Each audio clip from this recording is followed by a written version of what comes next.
My boss called me into his office, saying, "You're training Jake, he's got real potential." Then he said loudly, "He'll be running circles around you soon enough." I smiled and said, "Sure thing." A month later, after Jake repeatedly asked me for help on his first solo project, the CEO took notice. "My name's Neil Harwood, and if you'd asked me a year ago, I would have told you my life was steady, boring even. 49 years old, living alone in a modest condo in Buffalo, New York. I had a steady job, a reliable beat-up Ford truck, and a Friday night ritual of falling asleep to reruns of MASH * with a bottle of cheap whiskey half drunk on the coffee table. I wasn't always like this. There was a time when life felt full. I had a wife, Paula, 2 kids, Aaron and Colby, a house with a yard where I'd spent weekends mowing in the summer and shoveling in the winter. But that all slipped away about 2 years back when Paula told me over coffee one morning that she didn't love me anymore. She said it plain, like she was reading the weather. I don't think I feel it anymore, Neil. I'm sorry. I didn't get angry. I didn't shout. I just sat there, staring at my mug like if I wished hard enough, it would turn into something stronger. We divorced quietly. Aaron and Colby were already grown, out chasing their own lives. No custody battles, no screaming matches, just a lawyer, some paperwork, and a cold kind of silence that hung around even after the ink dried. So, there I was. Alone, middle-aged, and married to my work at Fairview Developments. I'd been with the company nearly 15 years, managing construction projects across Buffalo. It was decent work, even if the winters made everything twice as hard. That morning started like any other. I was nursing a burnt coffee from the break room, scrolling through emails, when my boss, Mr. Callahan, popped his head into my cubicle. "Neil, got a sec?" I looked up. "Yeah, sure," I said, setting the coffee down. He motioned for me to follow him, leading me down the hall to his office. Big glass windows, slick leather chairs, a mahogany desk that probably cost more than my truck. He shut the door and clapped his hands together like he was about to announce something big. "You're training the new kid," he said. I nodded. "We got new blood every few months. No big deal." He smirked, like he was about to deliver the punchline. "Name's Jake Foster. Fresh out of Cornell. Bright as Hill. Lotta potential. He'll be running circles around you soon enough," he added, louder, like he wanted the whole floor to hear. I felt a twinge of something, pride? Resentment? Hard to say. But I just smiled and said, "Sure thing." Callahan squinted at me, like he was waiting for me to take offense. When I didn't, he waved me off. Good man. Make sure he learns from the best. The next morning, Jake walked into the office like he owned the place. Mid-20s, tall, fit, hair that probably took half an hour to style, even though it looked like he just rolled out of bed. Sharp jawline, expensive watch flashing on his wrist. "Hey man, I'm Jake," he said, thrusting out his hand. I shook it. Firm grip, a little too eager. "Neil Harwood," I said. "Welcome aboard." His grin widened. "They said you're the best guy to learn from." I chuckled. Something like that. First few days, I showed him the ropes. How to read a site plan, how to deal with contractors without getting steamrolled, how to spot when someone was bull ting you about timelines. The basics they don't teach you in a classroom. Jake was sharp, I'll give him that. He picked things up fast. But he also had this cockiness about him, like he thought he already knew better than the people who'd been doing the job for decades. One afternoon, we were walking through the Liberty Towers project, a downtown high-rise renovation that was supposed to turn into luxury apartments. Jake pointed at a rusted support beam and said, "So, we can just paint over that, right? Make it look clean." I stopped dead in my tracks. "You paint over that," I said, "and the building inspector will laugh you out of the city. Then you'll have 20 lawsuits when the thing crumbles." He laughed, like I was joking. I wasn't. "Rule number 1, I said. "If it looks bad, it's probably worse underneath. We don't cover up problems here. We fix, He nodded, but I could see the look in his eye. He thought he knew better. A few weeks in, Jake was given his first solo project, overseeing the Liberty Towers upper floor renovations. It was a big deal for a newbie. Normally, you had to earn your stripes before you touched anything that size, but Callahan wanted him fast-tracked. I wasn't bitter. I didn't have the energy to be bitter anymore. Let the kid have his shot. Then, one Monday morning, I got an unexpected calendar invite, meeting with CEO. Not Callahan, Cranston himself. The big man. When I walked into the conference room, Jake was already there, sitting stiffly in one of the chairs, tapping a pen against the table. Cranston was across from him, reading over a thick file. "Neil," Cranston said without looking up. "Have a seat." I sat, heart thudding a little. Cranston finally looked up, his eyes sharp and cold. "We've been reviewing Liberty Towers," he said. "Jake's first solo run. Good work, mostly." Jake smiled nervously. "But," Cranston continued, flipping a page, "there are some issues." He slid a document across the table. I leaned in. My stomach dropped. A load-bearing wall marked for demolition. If that wall came down, the whole northeast corner of the building could collapse. "Jake," Cranston said, voice tight, "who approved this?" Jake swallowed hard. I thought it was fine. I asked Neil, and he said to trust my gut." I turned slowly to look at Jake. "Calm. Steady." I said, I corrected, voice firm, "to verify all structural changes with engineering. Standard protocol." I walked him through it. Cranston narrowed his eyes. "You have documentation?" "I do," I said, pulling out my battered notebook. I kept notes religiously. Every meeting, every conversation. I flipped to the page. There it was, clear as day. "Review with Jake. Verify all structural changes with engineering per protocol." Jake's face turned white. Cranston leaned back, steepling his fingers. "Jake, you're dismissed," he said quietly. Jake didn't move at first. Then he stood up, stiff and awkward, and left the room without a word. The door clicked shut behind him. When the door clicked shut, the room got real quiet. Cranston just stared at me for a long minute, his fingers tapping slow against the edge of the table. "You know," he said finally, "you're not the first one to complain about Jake." I raised an eyebrow but kept my mouth shut. Cranston sighed, leaning back in his chair. "Callahan's been pushing for him hard. Said he's a visionary or some SHT. But this could have cost us millions." He shook his head and stood up, walking over to the window. The skyline outside was gray, the lake a cold smear on the horizon. "I'll handle it," he said without turning around. "You just keep doing what you're doing." I nodded, stood up to leave. "And Neil," Cranston added, glancing over his shoulder, "good instincts back there." "Thanks," I said, and left before he could change his mind. Out in the hallway, Jake was leaning against the wall, arms crossed. He looked up when he saw me, eyes dark with something that wasn't quite anger, more like embarrassment. "Thanks for throwing me under the bus," he muttered. I stopped, turning to face him. "You threw yourself under, kid. I just didn't lie about it." He pushed off the wall, stepping closer. "You think you're better than me?" I shook my head, biting back a laugh. "I think I've been doing this long enough to know when someone's out of their depth." Jake's jaw tightened. He looked like he wanted to say more, but instead he just shook his head and stormed off down the hall.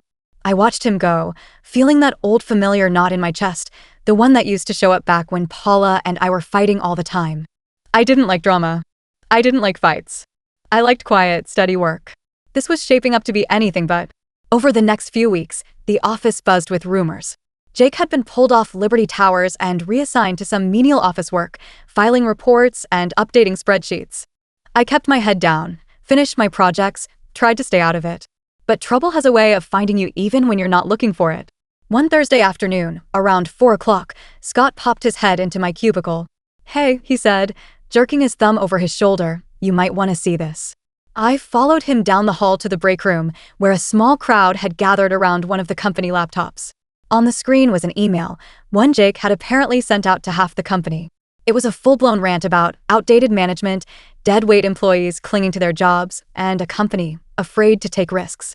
And right there, in black and white, he name-dropped me.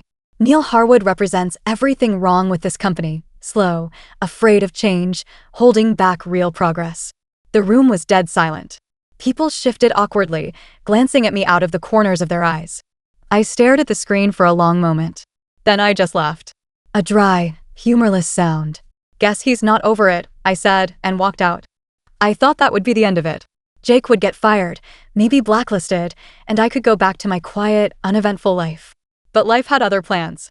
The next morning, Callahan called me into his office again. His face was red, veins standing out on his forehead.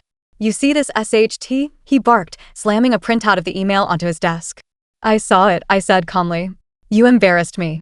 You embarrassed this company." I blinked. "I didn't write it. You pushed him. You humiliated him in front of Cranston." I stared at him, realizing suddenly that Callahan wasn't mad at Jake. He was mad at me for making his golden boy look bad. "You're kidding," I said slowly. He pointed a finger at me. "Watch yourself, Harwood." "I'm not in the mood." I left the office without another word, feeling something I hadn't felt in a long time, something sharp and burning just under my skin. It wasn't fair. I had played by the rules. I had covered my bases. And still, somehow, I was the one getting dragged through the mud. That night, sitting in my condo, I stared out the window at the city lights flickering against the dark water. My phone buzzed on the coffee table. A text from Aaron. "Hey Dad, just checking in. Everything okay?" I stared at the screen, thumb hovering over the keyboard. I almost typed back, "Yeah, fine." Almost. Instead, I put the phone down and leaned back, closing my eyes. Everything wasn't fine. Not at work, not really anywhere. And for the first time in a long time, I wondered if maybe the problem wasn't just them. Maybe it was me too. The next day at work felt different. Not the usual Monday drag. This time, it felt like everyone's eyes were following me when I walked in. Whispers trailing behind me. I grabbed my coffee, pretending not to notice. Pretending I wasn't quietly seething. At my desk, I found a sticky note stuck to my monitor. "Careful old man, some people don't know when to retire." No signature. No handwriting I recognized. I stared at it for a long second, feeling my heart thump a little harder. Then I crumpled it and tossed it into the trash. It wasn't just Jake anymore. Someone else, or a few someones, had decided I was the enemy too. I spent the morning buried in paperwork, trying to block it out. Around noon, Scott swung by my desk again. "You got a minute?" he asked, voice low. I followed him into the stairwell where it was quiet. "You hear the latest?" he said, leaning against the wall. I shook my head. He rubbed the back of his neck. "Word is Callahan's trying to make you the fall guy for Liberty Towers. Says you failed to properly mentor Jake." I felt the blood drain from my face. "You're serious?" Scott nodded grimly. "He's building a case. Wants you gone before Cranston catches on to how badly he pushed that kid." I leaned back against the concrete wall, letting the cold sink into my shoulders. "Unbelievable," I muttered. Scott clapped me on the shoulder. "You need to get ahead of this, Neil. Cover your ass." "How?" I asked. "They've already made up their minds." He gave me a hard look. "You still got those site logs? The ones you keep like a damn diary?" I nodded. "Good. Start putting together everything. Emails, notes, records. If they try to shove you out, make it hurt."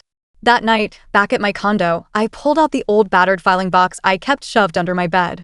15 years worth of project notes, contracts, meeting logs. It took hours, but by midnight, I had a neat stack of evidence sitting on my kitchen table. I stared at it, feeling something tighten in my chest. This wasn't just about my job anymore. It was about my name. My life. Everything I'd built after the divorce, after the mess of losing the family I thought I'd grow old with. I wasn't going to let them take this from me too. The next morning, I marched into Cranston's office without an appointment. His secretary tried to stop me, but I pushed past her. "Cranston," I said, tossing the folder onto his desk. "You need to see this."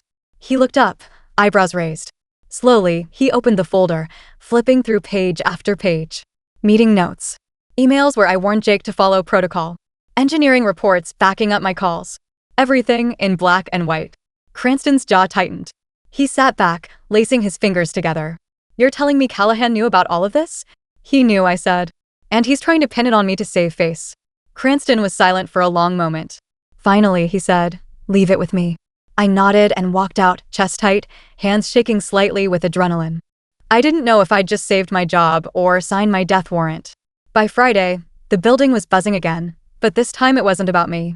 It was about Callahan. Word got around that Cranston had launched an internal review. Callahan was under investigation for misconduct, poor leadership, and, you guessed it, hostile workplace practices. Jake? He didn't even show up. Last anyone heard, he'd packed his desk and vanished. I should have felt victorious. Instead, I just felt tired. That weekend, Erin came to visit. First time in months. She showed up with a duffel bag and that familiar worried look on her face. "You look like Hill, Dad," she said, hugging me tight. "Thanks, sweetheart," I said with a dry chuckle. She dropped onto the couch, kicking off her boots. "Mom called me." I froze halfway through pouring coffee. "Yeah?" I said carefully. "She's worried about you." I set the mug down harder than I meant to. "She lost the right to worry about me," I said flatly. Erin frowned. "Dad, it's been 2 years." I leaned against the counter, crossing my arms. "Exactly. 2 years. And now she's worried." Erin sighed. "She's different now. Things didn't work out with, what's his name, Troy." I snorted. Shocking. She gave me a look. Maybe just hear her out. I didn't answer. I didn't want to talk about Paula. I didn't want to peel open that wound again. But deep down, something ugly and unresolved twisted inside me. Later that night, after Aaron had gone to bed, I sat out on the balcony with a whiskey, staring at the city lights. I thought about everything: the job, the betrayal, the years wasted holding my tongue, trying to be the good guy. I thought about Paula, about how easily she'd walked away.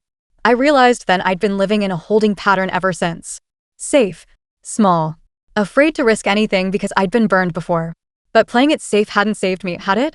The following Monday, Cranston called me into his office again. His face was unreadable, but I noticed there was a different energy in the air, heavier, more final. He gestured for me to sit. "Neil," he said, folding his hands. "We wrapped up the review on Callahan." I stayed quiet, waiting. "He's out," Cranston said simply. "Effective immediately. HR is handling the paperwork." I let out a slow breath I didn't realize I'd been holding. "He won't be the last bad manager we deal with," Cranston added. "But you did the right thing, bringing this forward." I nodded once. "Thanks." He leaned back in his chair, studying me carefully. "You ever thought about moving up?" he asked suddenly. I blinked. "Moving up?" He smiled faintly. "We need a new regional project director. Someone who actually knows how to lead without burning the place down. You've got the experience. The respect." I stared at him, dumbfounded. "Me? After all this?" "I'll need to think about it," I said finally, my voice steadier than I felt. Cranston nodded. "Take your time. But between you and me, I think you'd be good at it." When I left his office, people looked at me differently. Not with pity, not with suspicion. Respect. Maybe even a little bit of awe. I didn't smile. I just walked back to my desk, calm and quiet, and packed up my things. Not because I was quitting, but because I was moving into Callahan's old office. Life had a funny way of working out sometimes. A week later, after settling into the new role, I decided it was time to deal with the other loose end, Paula. I hadn't planned to call her. Honestly, I hadn't planned to ever speak to her again unless absolutely necessary.